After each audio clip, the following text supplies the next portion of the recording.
स्वागत है बच्चों आप सभी का हमारे इस YouTube चैनल में। तो बच्चों कल हम लोगों ने पढ़ा था समास। समास में हम लोगों ने पढ़ा था समास का क्या मतलब होता है। तो समास मतलब होता है संक्षिप्त यानी संक्षेपीकरण। तो हम लोगों ने समास की परिभाषाओं को देखा था। उसके बाद हम लोगों ने देखा था कि समास के 6 भेद होते हैं, 6 भेदों के नाम देखे थे। आज उसी में से बच्चों हम पहला समास पढ़ते हैं, अव्ययी भाव समास। तो हम देखते हैं अव्ययी भाव समास क्या होता है। तो बच्चों आइए हम देखते हैं कि अव्ययी भाव समास में परिभाषा देखते हैं कि अव्ययी भाव समास की क्या परिभाषा होती है। तो देखते हैं बच्चों परिभाषा। अब हम परिभाषा देखेंगे तो अव्ययी मतलब बच्चों जैसे नाम से ही पता चल जाए, अव्ययी यानी जहां पे अव्यय का प्रयोग होगा। नाम से हमें इसमें पता चल रहा ना कि जिस समास में हम अव्यय का प्रयोग करते हैं यानी अव्यय का प्रयोग होता है यानी क्रिया विशेषण का प्रयोग होता है, उसे हम अव्ययी भाव समास कहते हैं। तो बच्चों परिभाषाओं को देखते हैं कि जिस समास में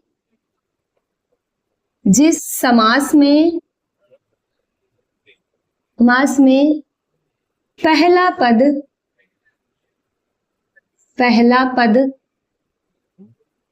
यानी पूर्व पद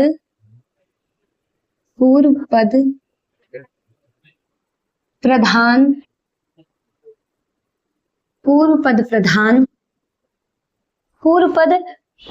होता है। पहला पूर्व पद प्रधान होता है और पूर्व पद प्रधान होता है और उस सामासिक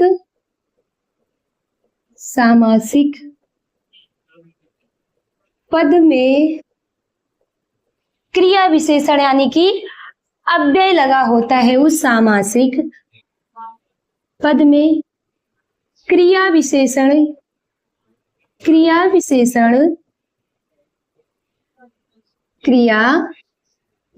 यानी अव्यय लगा होता है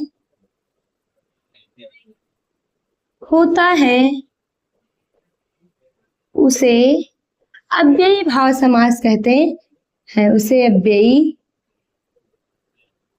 भाव समास कहते हैं। उसे अव्ययी भाव समास कहते हैं। तो बच्चों हम परिभाषाओं को देखते हैं कि जिस समास में पहला पद यानी पूर्व पद प्रधान होता है और उस सामासिक पद में क्रिया विशेषण यानी अव्यय लगा होता है, उसे अव्ययी भाव समास कहते हैं। तो बच्चों ये पता चल रहा है ना कि जिस सामासिक पद में पहला पद प्रधान होता है और उसमें अव्यय लगा होता है यानी उपसर्ग लगा होता है, उसे हम अव्ययी भाव समास कहते हैं। तो बच्चों कुछ उदाहरण देखते हैं जिससे हमें ये अव्ययी भाव समास अच्छे से क्लियर हो जाएगा। तो जैसे देखते हैं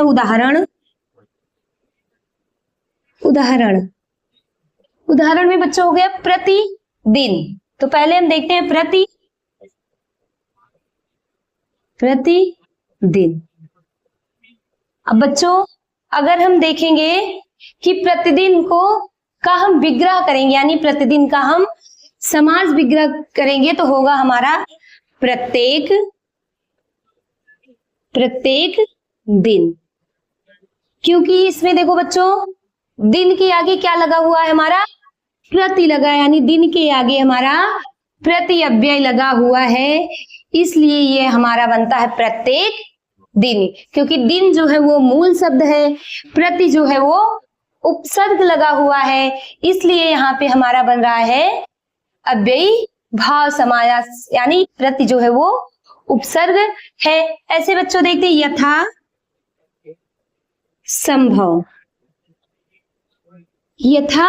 संभव।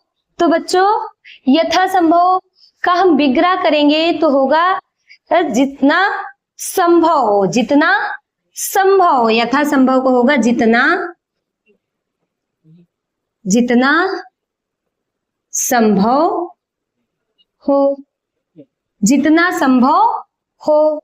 तो यथा यानी संभव जो है बच्चों, ये हमारा हो गया मूल शब्द, मूल शब्द हो गया हमारा संभव। और यथा जो है वो संभव के साथ क्या लगा हुआ है, उपसर्ग लगा हुआ है, इसलिए बच्चों यहाँ पे अव्ययी भाव समास होता है। इसी प्रकार आजन्म, एक और देखते हैं, आ जन्म। अब बच्चों इसमें भी आ उपसर्ग आ गया ना। अगर हम अलग अलग करके देख लेते हैं तो हमें खुद ही पता चल जाएगा कि क्या उपसर्ग है। जैसे आ, इस तरह से देखते हैं बच्चों, आ प्लस जन्म, आ प्लस जन्म, तो विग्रह होगा जन्म से, जन्म से लेकर, जन्म से लेकर के, ये हमारा हो गया विग्रह। आ जो लगा हुआ है ये जन्म हो गया मूल शब्द बच्चों, और आ हो गया उपसर्ग, ती हो गया हमारा आ जन्म, यानी अव्ययी भाव समास। और बहुत सारे उदाहरण बच्चों, लेकिन अव्ययी भाव समास में कुछ ऐसे उदाहरण हैं जो हमेशा परीक्षाओं में पूछे जाते हैं। तो जैसे यथा संभव, प्रतिदिन, ये सब अव्ययी भाव समास के मुख्य उदाहरण हैं, अक्सर प्रतियोगी परीक्षाओं में पूछे जाने वाले उदाहरण हैं। और देखते बच्चों, भर पे यानी भर पेट, एक उदाहरण ये भी हमारा भर पेट। अब बच्चों हम इसको पहले अलग कर लेते हैं, तो उसके बाद विग्रह करते हैं। तो हम अलग करेंगे तो हो जाएगा भर प्लस पेट। अब बच्चों हम इसको जब अलग कर लेते हैं तो हमें भर जो है ये पता चल गया ना कि ये अव्यय है, और भर पेट तो हम इसका अर्थ लिखेंगे तो पेट भर कर, पेट भर कर, पेट भर कर, ये हो गया हमारा समास विग्रह। और भर पेट यानी छोटा, ये पेट भर कर के बड़ा वर्ड है, इसको हम छोटा कर दिए तो भर पेट हो गया। अब हम इसे अलग भी कर दिए, भर अलग हो गया, पेट अलग हो गया, तो बच्चों पेट जो है वो हमारा मूल शब्द हो गया, और भर जो है वो अव्यय हो गया।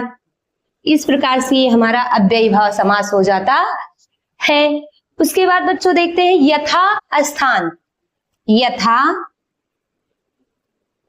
स्थान। तो बच्चों हम इसको अलग करते हैं, तो यथा प्लस स्थान, यथा प्लस स्थान, तो विग्रह क्या होगा, स्थान के अनुसार, स्थान के अनुसार, ये हो गया बच्चों हमारा विग्रह, स्थान के अनुसार। तो यथा हमने अलग करके बताया ना, यथा हो गया हमारा अव्यय, अव्यय, और स्थान हो गया उपसर्ग, नहीं सॉरी, स्थान हो गया मूल शब्द, स्थान हो गया मूल शब्द। तो मूल शब्द के आगे बच्चों अव्यय लगा हुआ है, इसलिए यह जो है अव्ययी भाव समास हो जाता है। ऐसे हम बच्चों बहुत सारे उदाहरण हैं, देखते हैं कि जो परीक्षाओं के लिए बहुत ही उपयोगी हैं। तो बच्चों एक उदाहरण हम देखते हैं, अनुकूल, अनुकूल। बच्चों ये हो गया हमारा अनुकूल, तो हम अनुकूल को अलग करेंगे, अनु प्लस कूल, तो ये बच्चों हमारा हो गया अनु अव्यय हो गया, अव्यय, अनु हो गया अव्यय, और कूल हो गया मूल शब्द, कूल हो गया मूल शब्द। अब हम इसका विग्रह करते हैं, तो मन के अनुसार, मन के अनुसार, तो बच्चों इसका विग्रह हो गया मन के अनुसार यानी मन के अनुकूल। तो अनु हो गया अव्यय और कूल हो गया मूल शब्द, इसमें अनु अव्यय लगा हुआ है बच्चों, तो यहाँ पे अव्ययी भाव समास हो जाता है। ऐसे देखते हैं अकारण, अकारण। बच्चों एक उदाहरण और देखते हैं, कारण। अब बच्चों इसको हम अलग करेंगे, अव्यय इसका अलग करेंगे तो आ हो जाएगा प्लस कारण, आ प्लस कारण। अब इसका अर्थ हम देखेंगे तो बिना कारण के, बिना कारण के। तो ये आ उपसर्ग लगा हुआ बच्चों, अव्यय लगा हुआ है, और कारण जो है वो मूल शब्द है, इसलिए यहाँ पे अकारण बन गया है, और अकारण हमारा अव्ययी भाव समास होता है।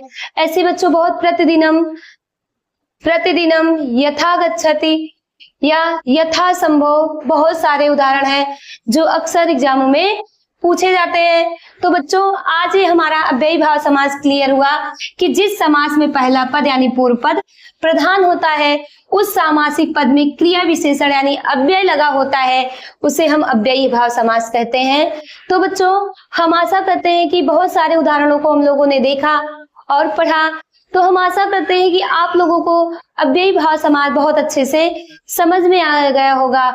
उसके बाद बच्चों हम नेक्स्ट क्लास में मिलते हैं नए समास के साथ, जो हमारा अब आएगा द्वंद्व समास। उसके बारे में अच्छे से हम डिटेल में अध्ययन करेंगे। तब तक के लिए धन्यवाद।